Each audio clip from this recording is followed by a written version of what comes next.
today that Kirk was going to come on the show today. Let me just tell you who Kirk WEBY is. He spent, 30-plus year career in the NSA, the National Security Agency. Retired October 2001.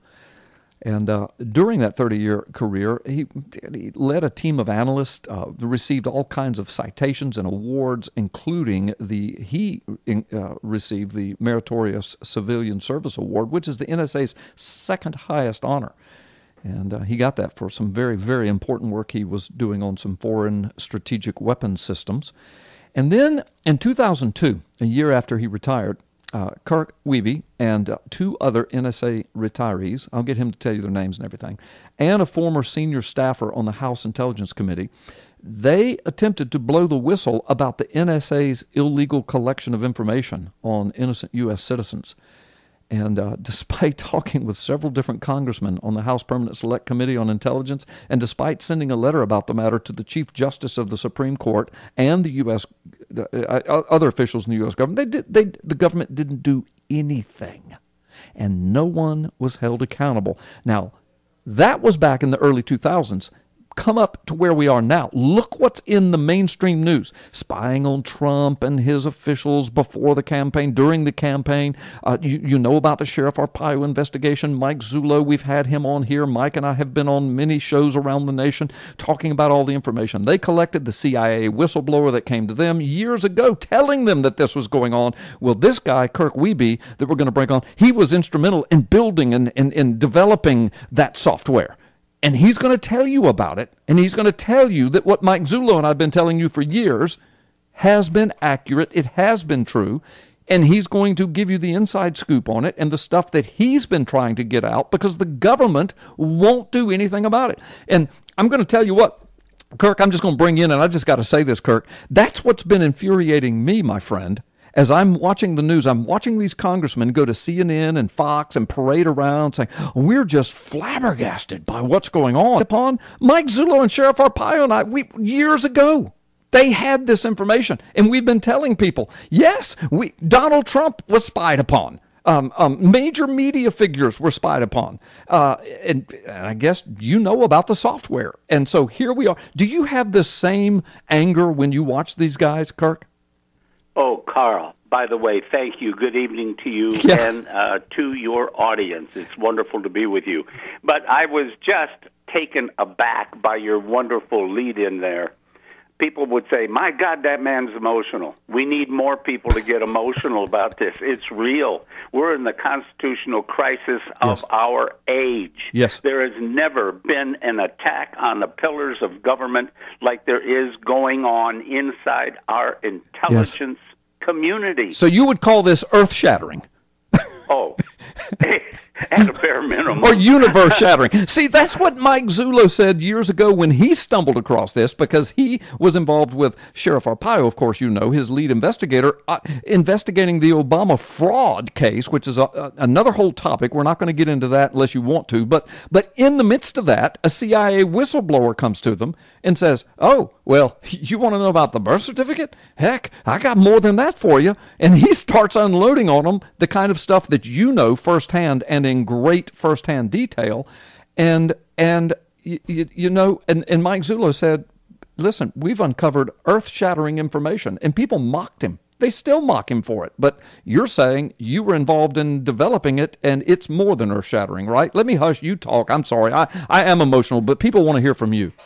No, well, no, you're doing a wonderful job, because I can't disagree with an iota of anything you have said. It is there. It's had 15 years to grow and fester. We have a concurrent. This is like a perfect storm. You talk about Armageddon and end days and things like that. My gosh, you couldn't have programmed, scripted this any better. While NSA technically was developing the ability to collect data about everybody as they use their electronic communications devices of any kind, even your TV if it's plugged into the Internet. While that was happening, American society, unfortunately and tragically, has become much more accepting of corruption. Yeah. I don't care whether it's at the workplace or whatever. We have institutions like the Josephson Institute.org, who has studied honesty, dishonesty in American society since the 1940s.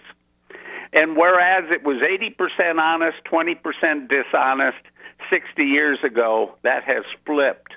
We now have people willing to cheat to the tune of 90% plus people of the population. Now, you put that together with the monster technology that NSA's developed, you know something's going to go wrong. Yeah. You put that kind of power in the hand of people where the only difference between right and wrong is a conscience and an oath to uphold the Constitution, and I'll guarantee you someone's going to find a hole in that and exploit it, and that's what we're seeing. Yeah. So explain to our audience. First, there's so many things I want you to talk about, Kirk. Why don't you start with your journey? In other words, you're in the NSA. You get involved legally and as a patriot in helping to design this software and ThinThread. I mean, tell our people about all of that, and then tell them what you began to see and why you blew the whistle. You know, it begins, you got to know a little bit about myself and Bill Binney, Ed Loomis, Diane Rourke, Tom Drake. If you were to look at our bios, you would see that we're all from small-town America. We didn't come from the big city. We came from where there's creeks to play by when you're a kid, and you're kind of out in nature and getting muddy and dirty, swimming in the mud holes and stuff like that. Yeah. That's the way we came up. Now, we all went to college, but back then college had a purpose. In my case, I became a Russian linguist, and that's why NSA hired me. Right. Bill Binney was a mathematician, went to Penn State. I went to Indiana University. Tom Drake has been in various universities, Maryland, Vermont, a couple others. Loomis went to school at Johns Hopkins. He's from upstate New York. Diane from out west in Oregon. Bottom line is we all grew up with the same set of principles. We believe in the difference between right and wrong, and there's no equivocating. Thank you. None. We believed in the oath of office that we took as employees of the federal government. It was the second time I had taken an oath. I did it in the military, and then I did it with NSA. Yeah. And it says in there, I will defend the Constitution from all enemies. Yep. I took the same oath as a law enforcement officer. Foreign and domestic. Thank you. Thank you. The founders were insightful enough to suggest that man would not always be honest, and you could have people within our own country turn against it, subvert it, cheat, whatever they wanted to do in the interest of gain and power. Yeah. Well, bottom line is we all hired on into different types of work at NSA, or in Diane's case, she was a staffer for the House Permanent Select Subcommittee on Intelligence. Uh-huh. She caught wind of some good work that was going on at NSA and came out to see it. And we met her and brought her down to our R&D shop. We were doing some research, and that research was focused in two areas. One, how do you capture valuable information about crime and terrorism and that kind of thing from this new thing called the Internet? Mm-hmm. That's growing at leaps and bounds all over the globe, that has so much promise to let us find out things, even in distant lands, things that can come back and bite us at some point. And how do you manage the issue of all that data that everybody's generating? They're texting like crazy. They're making phone calls all over the world. They're sending emails. They're doing this, that, and the other thing. How do you sift through that? Because most of it you don't care about. You only care about this little minuscule amount where bad guys are plotting to do something. Right. And so we had to take that issue on. The data moves at the speed of light. Yep. There's lots of it, and there's lots of different kinds of it. The way the communications have evolved, there's just so many different ways to communicate these days. Well, Kirk, let's do this. Let's do this. This is a good place to take a break, and I've got to take a commercial break here. Super. But what we're going to do, you've set it up perfectly, because when we come back, so you've given us the background and the foundation. So when we come back, I want you to explain to our audience how this thing evolved. And most of our, I know they know, but they don't think about it. This has all happened in the last 15 years, not over the last 30, 40, 50, 60, or 100, just the last 15 years, right? Exactly. And I want you to explain what it was, the system you guys put together to collect this information, and then go in to what has horrified you since then, and the stonewalling, the brick wall that has been put in front of your face as you've tried to say, wait a minute, this is going to destroy us, right? Absolutely. Okay, good deal. That's what we're going to do. Folks, you don't want to miss this. We are going to take a time out. Then we're going to come back with Kirk WEBY, retired from the NSA, helped to build the software that's in the top of the news right now. You don't want to miss this. He's a whistleblower, a patriot, an American, a great American. You're listening Freedom Friday with Carl Gallups. We'll be right back.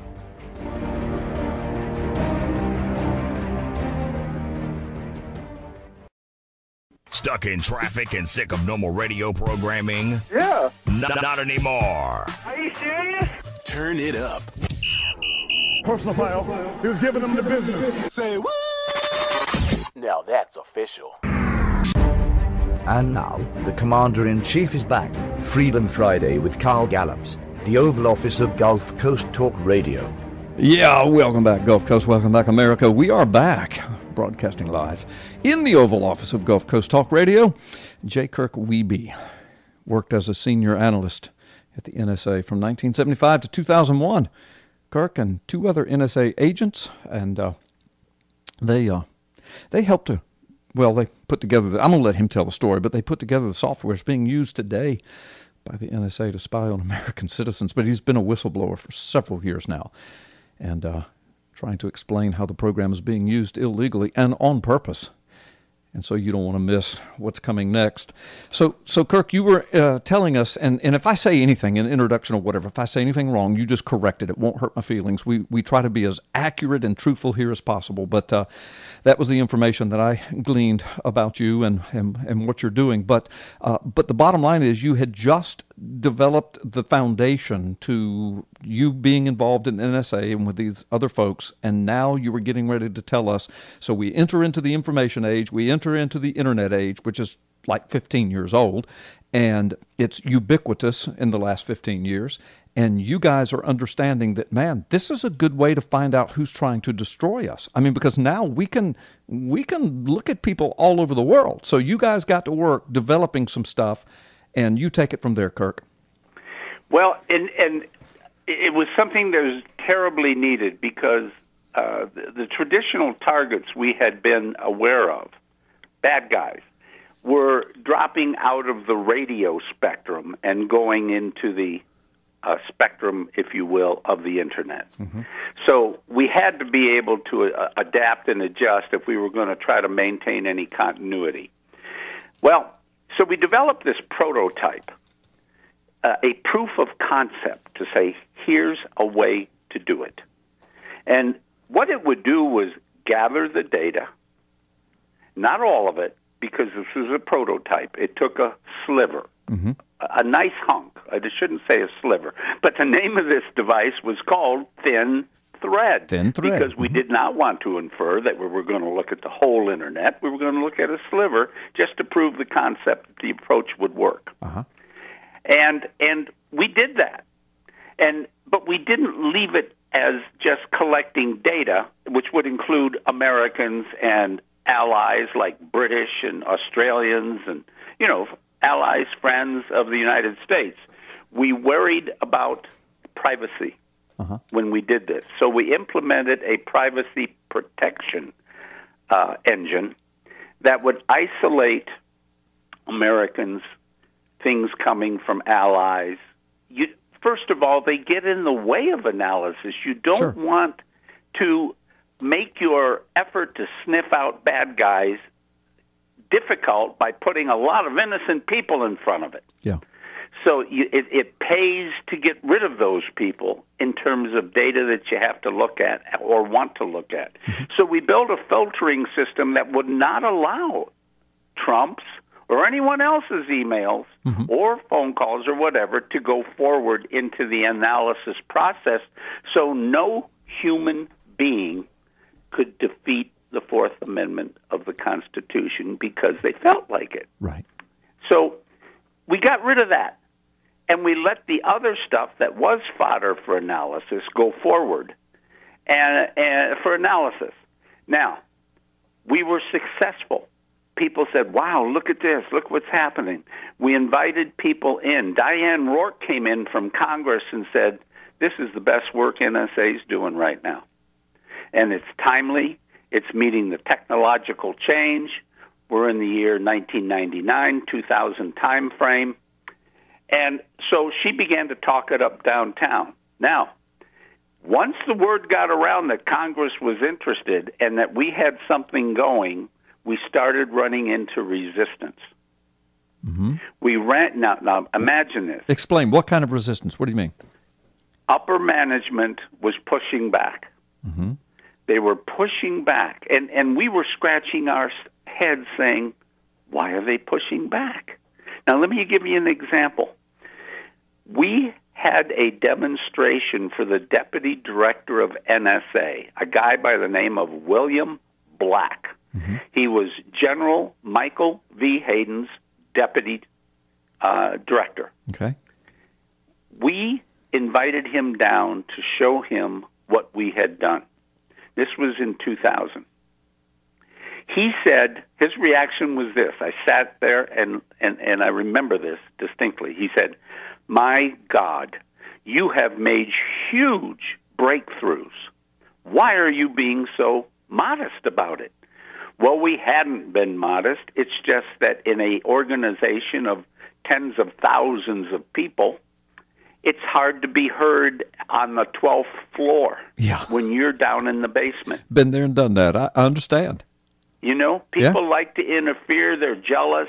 Other people trying to build power kingdoms don't like it, and so forth. So we were so focused on the work that we really could have probably done a better job of being ready for that kind of subterfuge. But honestly, we were not ready for that. We didn't think it would happen, but it did.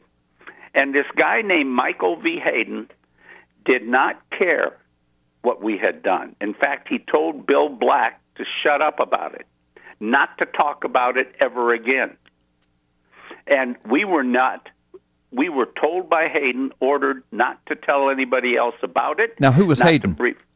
Michael Hayden was the director of NSA. Okay. You can see him on Fox News and elsewhere from time to time. He's kind of a short guy, thin on the hair, glasses, a round head, and he is what ruined the future for NSA. Now, here's why I say that. Okay. Hey, listen, let's do this. We've got about a minute, and I'm going to let you talk, and then we're going to go to the bottom. Would you stay on for the next segment? Oh, absolutely. Okay, good. Go ahead. You got a minute. Go ahead. Yep. All right. So Hayden tells Black not to do anything. We don't hear anything back.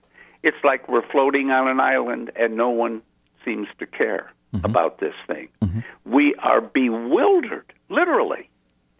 And so it became obvious we could not stay at NSA and forward this work within the government. We made the decision to leave 2001, form a small consulting company, and try to take it to the government through another path, because it was clear the resistance at NSA, we couldn't defeat it. Wow. We couldn't poke through it. Wow, that's amazing. Kirk, listen, I'm going to ask you to hold on, because we're going to go to the break, and then we'll come out on the other side, and we're going to jump right back into this, because, folks, you're hearing from the NSA dude that created the software that you're now watching on the news, watching everybody debate about who spied on who and what's legal and what's illegal. He's giving you the inside scoop, and he's confirming what Mike Zullo and Sheriff Arpaio and I have been telling you for years that have been going on, the earth-shattering, universe-shattering destruction of America and your life that's going on right now. We'll be back after this timeout. You're listening, Freedom Friday, Carl Gallups, Kirk WEBY with the NSA, former NSA, is my guest. don't go back to Kirk. Kirk, I want to thank you for being on the show. You know, I was looking at some of this information on you, and my goodness, Kirk, I mean, you've been on CBS 60 Minutes, PBS Frontline, you've been on Fox News and Sean Hannity and Megyn Kelly and Neil Cavuto, and you've been on the front page of USA Today. I mean, they reach tens and tens, all of those together, tens and tens and tens and tens of millions of people. And you know that government officials and Congress people and judges and people that could do something, you know they know this. They can't say they don't know it. Yet you and I are now watching this. Now that it's come to Trump, the new sitting president, now you've got all these people coming forward, congressmen and media saying, oh my gosh, this is terrible. We didn't know this. What, you know, Kirk, people want to hear you and not me, so let me shut up. But what do you make of this? This is unbelievable. It's surreal. Well, let me just comment on that particular lead into this segment. Look at what just happened today.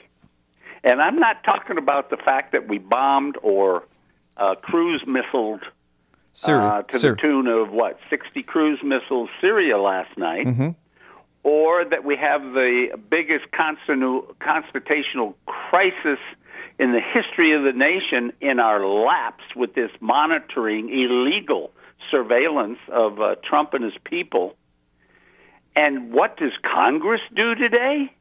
They locked their offices and went home. For a 2-week vacation. How convenient. Now, you explain to me how this nation can be at this point and Congress just, it's business as usual. There is no business. Yeah. We're on the verge of World War III, perhaps, maybe not, but it could sure develop into that.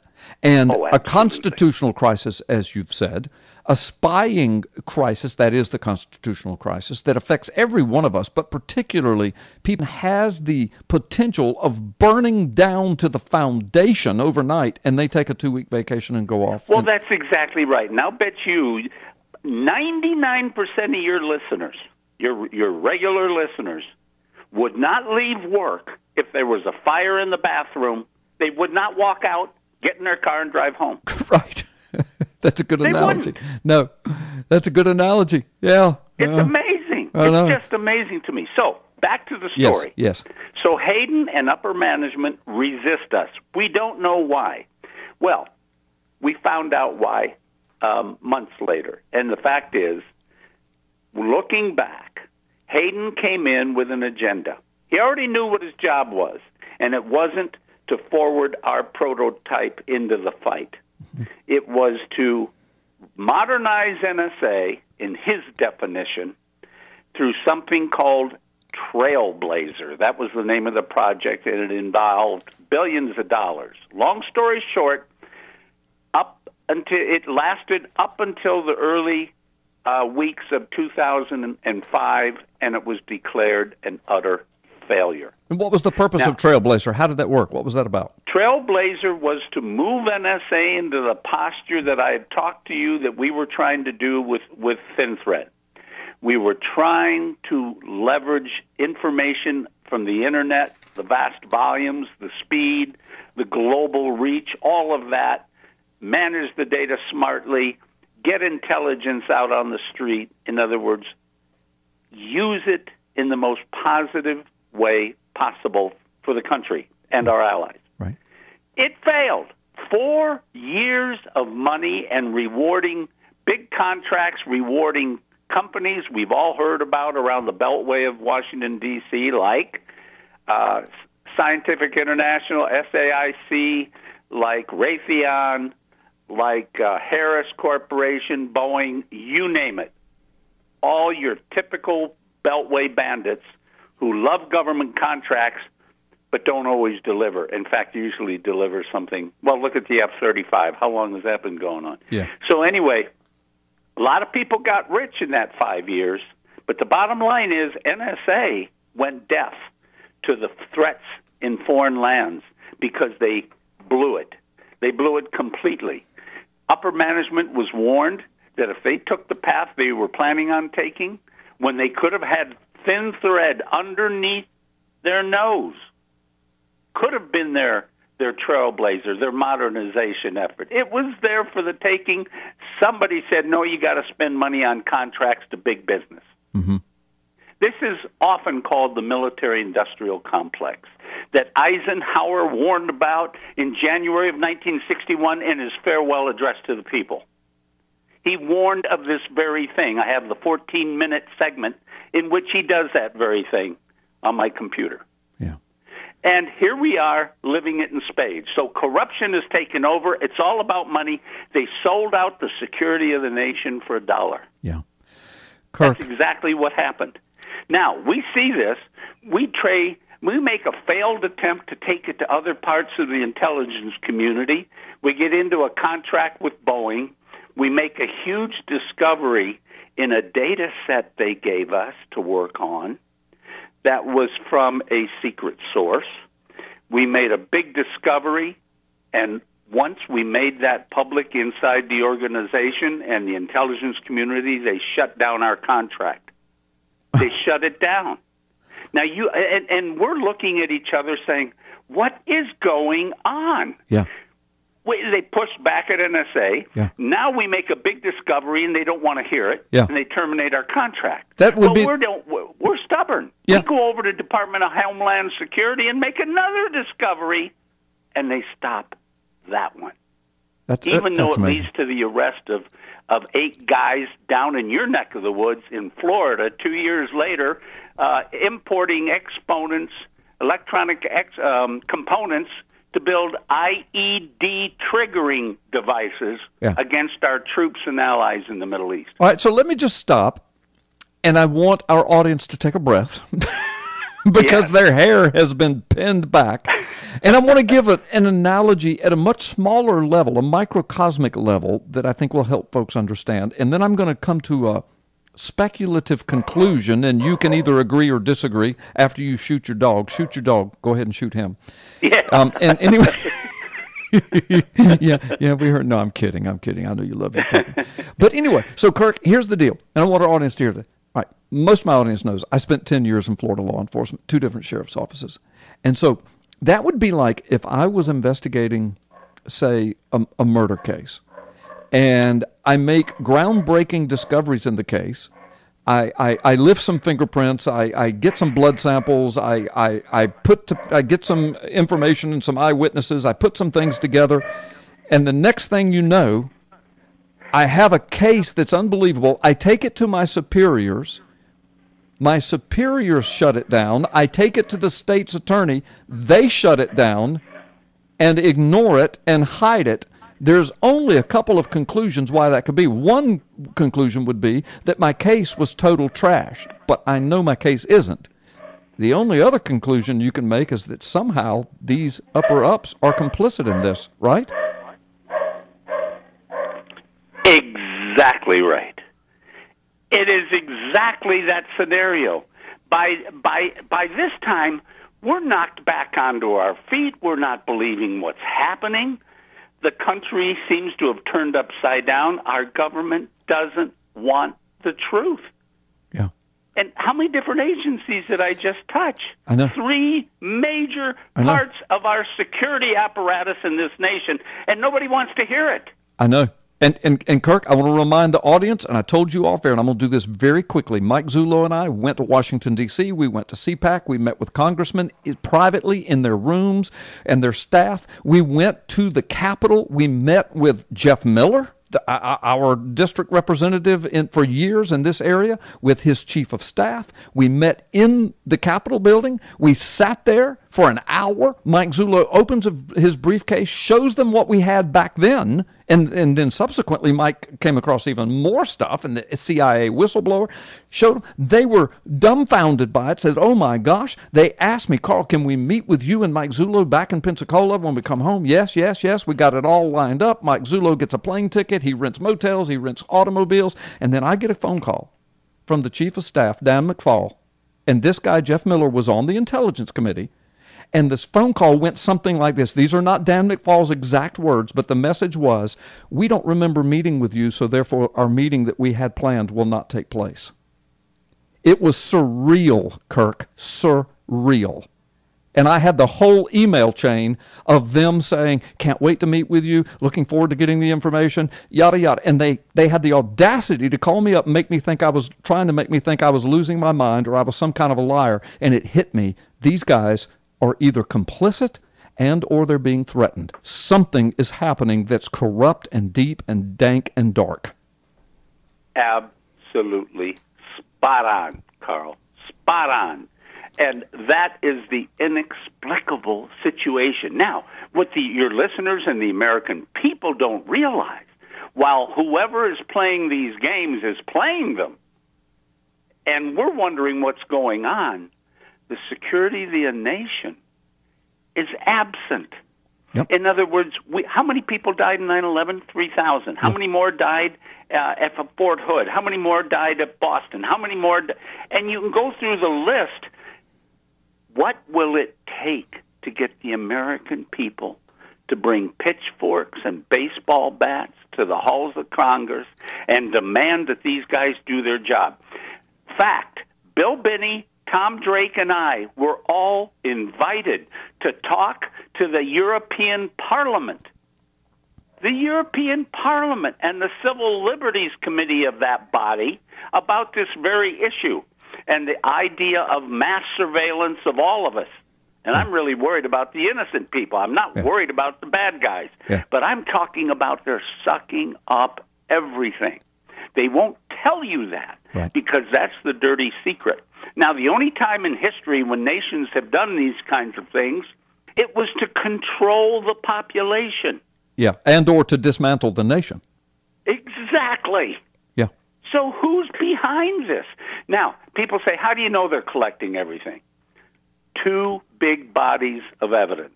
Look at the massive 1 million square foot data facility out in Bluffdale, Utah, built to store data. Yep. Enough data to be the world's communications for several years.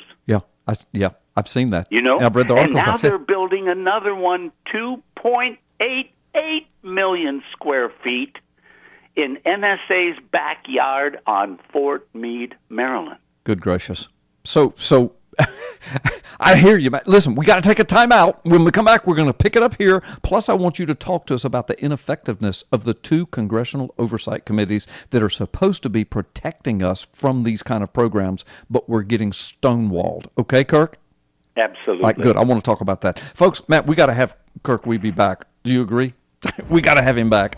In the meantime, you're listening to Freedom Friday, Carl Gallups. We are going to take a quick time out. We're coming right back with Kirk WEBY, former, of course. Right, let's go back to the phone lines. And Kirk, so listen, we're going to have you back on. I mean, this hour has flown by. You've given us so much insight, so much information.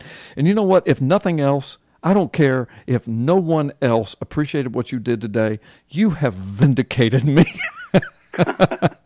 And Mike Zullo and Sheriff Arpaio and the rest of us who have been smelling this rat. And, of course, you know, Zullo and Arpaio and I mean, we've been knowing this rat for years. But thank you for that. Yeah. But anyway. And it's there. Yeah, but, oh, my gosh. And we're going to have you back because there's so much more to talk about. You've got so much more insight you need to share. But just talk about this for a few seconds. So we've got two congressional oversight committees. In the Senate, it's the Select Committee on Intelligence. And in the House, it's the Permanent Select Committee on Intelligence.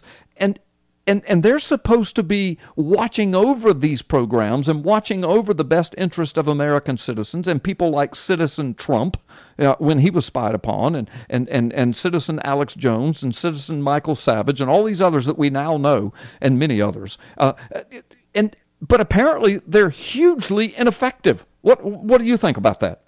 Oh, gosh, Carl. Not only are they ineffective, complicit, they are supposed to be an adversary. Yeah. You know, everyone's taught we have an executive branch, we have a legislative, we have a judiciary. And in this case, we have the power of spying in the executive, and we have the checks and balances in the judiciary and the Congress. But the Congress has the standing responsibility as the result of the senator from back in 1975. His name escapes me. But he's the one, along with others, that discovered NSA was spying on Martin Luther King, on the senator himself, and other Americans, war protesters. They were doing it then. They were caught. In fact, NSA's been running illegally for over 65% of the time it has existed. Yeah. Good gosh. 65%. And you know, illegal. That's unbelievable. And Kirk, our founding fathers, I mean, they couldn't have envisioned this kind of technology, of course, but they did envision that this whole constitutional republic would either stand or fall based upon the character of the people that were running it. And, absolutely. And that's it. So we've come to this corrupt society. We've taken 100 years and taught all of our children that they came from apes and that there is no God, there is no accountability. We've taught them you can rip babies out of wombs. We've taught them you can be any sexual thing you want, any manner of perversion. We've immersed our culture in corruption, and now these people have grown up in that, and they're running our country and they're running our spy agencies. Well, you know, I recommend people read the story of the Roman Empire and how it broke down from sin and corruption, Caligula, the whole 9 yards. We are witnessing the same thing. Yeah. And the only thing that stands between getting it right and what we see now are the American people. They cannot rely on anyone else to do it. It is they who will make the difference. Yeah, thank you. And they must pick up the phone and make these phone calls. Congress has never invited Bill Binney, myself, Ed Loomis, Tom Drake, Diane Rourke, any of us to testify, except one time. Yeah. They invited Bill Binney. Yeah. And then the president called a big meeting. Yeah. Yeah. President Obama, and it got derailed just like you did along with Zulu and Arpaio, 55-year federal and state and sheriff lawman, doing this investigation, backed up by 2 international digital document experts, Mike Zulu with all of his years in investigation. They're sitting on tops of reams and reams and reams of information and not a single congressional hearing on it. Exactly. Same thing. And Kirk, now we see Congress going home for 2 weeks. Yeah. Got to take a vacation. Let the empire fall. Let it collapse. Let them eat cake. They do not want to investigate this Susan Rice thing. If they did, there already would have been subpoenas. Yeah, well, and some of them are complicit. Kirk, listen, I hear the music. We got to get out of here. You and I, we need to sit down with a cup of coffee and talk for hours one day. You're right. Listen, I will have you back on, okay, Kirk? Sounds great, okay, Carl. Thanks. And I'm going to let you go now. Sir. I'm going to speak to my audience, but we're having...